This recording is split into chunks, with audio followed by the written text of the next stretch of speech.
This video is sponsored by War Thunder. Today we're going to see if an F-35 can take down Godzilla, but first we want to talk about another military-related thing, and that's War Thunder. You know we at the Infographics show love talking about military subjects, but what we love even more is playing military games. We were super excited when War Thunder offered us to promote their game, as it is literally a game that we've been playing already. War Thunder is a military vehicle combat online game that features more than 1,200 historically accurate playable tanks, aircraft, helicopters, and ships from the 1920s all the way to the 1990s. Best part is the game is free to play on PCs, PlayStation 4, and Xbox One. There is also a cross-platform between PC and consoles. When you install the game, make sure you add us as a friend.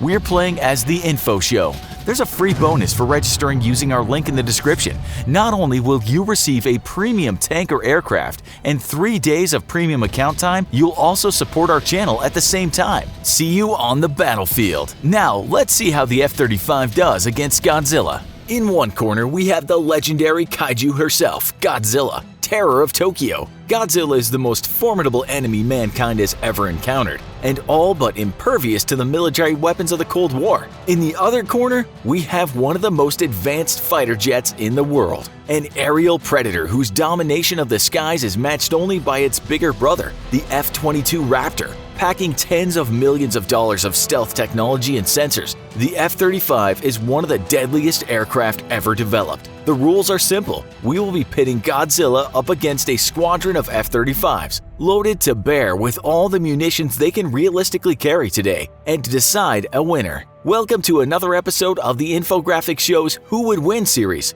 Godzilla or the F-35. Godzilla is believed to be an ancient predator from the age of dinosaurs, with a lifespan of millions of years, able to hibernate for tens of thousands of years at a time. Godzilla awakens only infrequently to feed, and with most large animal life gone from the surface of the earth, it's postulated that Godzilla has remained in the deepest reaches of the ocean, where it can feed on creatures such as sperm whales and giant and colossal squid. In the early 1950s, Godzilla was accidentally awakened by a hydrogen bomb test by the Americans, and in retaliation arose from its slumber to reap destruction across the first nation it came across, the Japanese islands. The F-35 has its origins with the 1992's Joint Strike Fighter program, a program designed to build a single fighter plane that could replace all the various different jets in use across the US military and each of its branches. Special variants would fill certain niches as needed, niches that were for decades being filled by aircraft of different makes and models. It was believed that by using a single jet with multiple variants, technology could be streamlined and costs could be cut. Unlike the Air Force's F-22 Raptor, indisputably the most advanced aircraft on Earth, the F-35 would also be available for international export to US allies and partners. With huge cost overruns and a 7-year delay, the F-35 is only now achieving operational readiness status, but has already proven to be worth the wait. So who would win in a matchup between one of the most advanced fighters in the world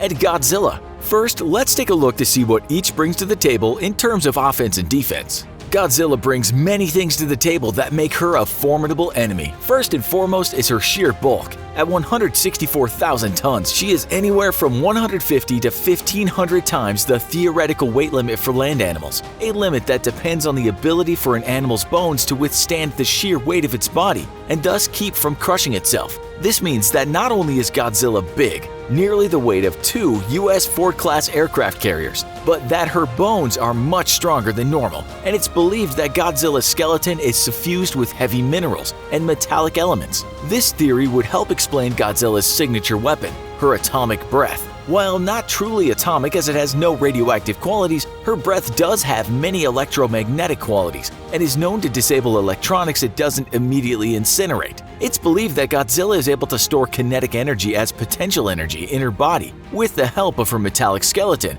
and then release it when it's reached an appropriate level, converting it via some unknown process into an electric ray of such intensity that it burns at around 2,000 degrees Fahrenheit or 4,000 degrees shy of the surface of the sun. The fact that the spines along Godzilla's back are seen to glow with energy prior to the discharge of her atomic breath gives the metallic skeleton theory a lot of credence. Aside from her atomic breath though, Godzilla is highly resistant to damage from conventional weapons and all but invulnerable to conventional explosives. The only weapons ever shown to wound Godzilla was an American-made massive ordnance penetrator bomb, dropped onto her back by a B-2 stealth bomber. The MOP, or Bunker Buster as it's known in the US military, is a precision-guided 30,000-pound explosive developed after the 2003 US invasion of Iraq showed that previous generation Bunker Buster bombs achieved poor penetration and inadequate levels of destruction. The weapon was effective in wounding Godzilla, and subsequent attacks forced her to a temporary retreat. The F-35 brings some impressive capabilities to any fight. A stealth fighter, the F-35 is designed with flexibility in mind, allowing the jet to fly a variety of missions. In one configuration, the F-35 may be assigned to achieve air superiority, something it accomplishes with ease thanks to its stealth and ability to track, target, and destroy targets from beyond visual range, with missiles en route to a target before that target even knows it's been fired on.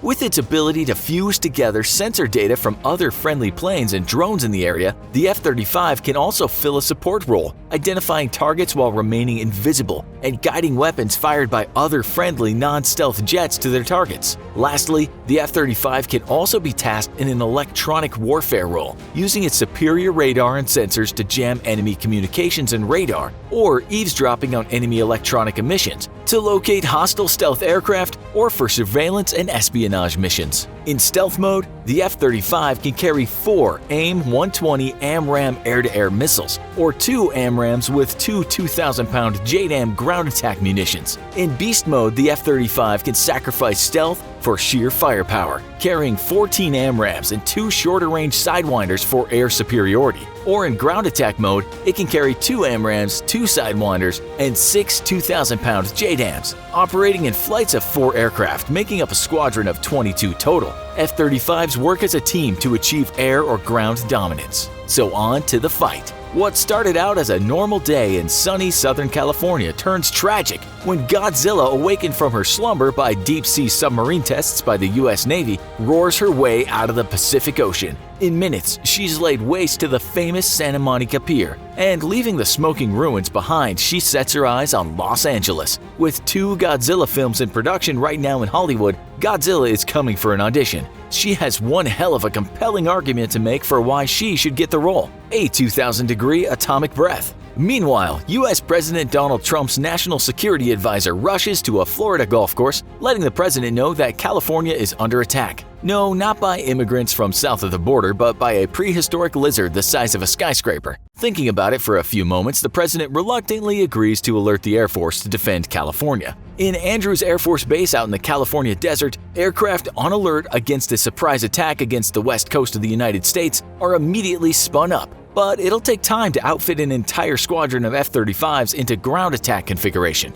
Godzilla, meanwhile, has wrecked her way to Rodeo Drive, where she stops for a moment to enjoy the sights and attractions of some of the world's most expensive and luxurious shopping stores, right before she incinerates them all to ash. West Hollywood hipsters flee in terror, their precious 100% organic fruit smoothie bars and yoga studios in flames. In the horizon, though, is the distinctive roar of American airborne firepower, a challenge to the rampaging lizard that grows louder as the jets approach. Burning their afterburners, the jets come screaming into Los Angeles at a speed of 1,200 miles per hour and have made the journey from the desert to LA in minutes. With their powerful sensors, locating Godzilla is no problem. At 164,000 tons, her body heat registers like a giant red plume against the city backdrop. Yet their heat-tracking air-to-air AMRAAM missiles are of little use in this fight, as they're designed to destroy enemy jets and thus contain only 50 pounds of explosives. Instead, the F-35s link up with military satellites and program a course for their 2,000-pound JDAMs. With a maximum range of 15 miles and an accuracy of 7 meters, the first flight of F-35s probes Godzilla's defenses and loose a volley of 1 JDAM each at maximum range. The 2,000-pound bombs are released from their external mounts, and deploy small wings to help them guide themselves to their target.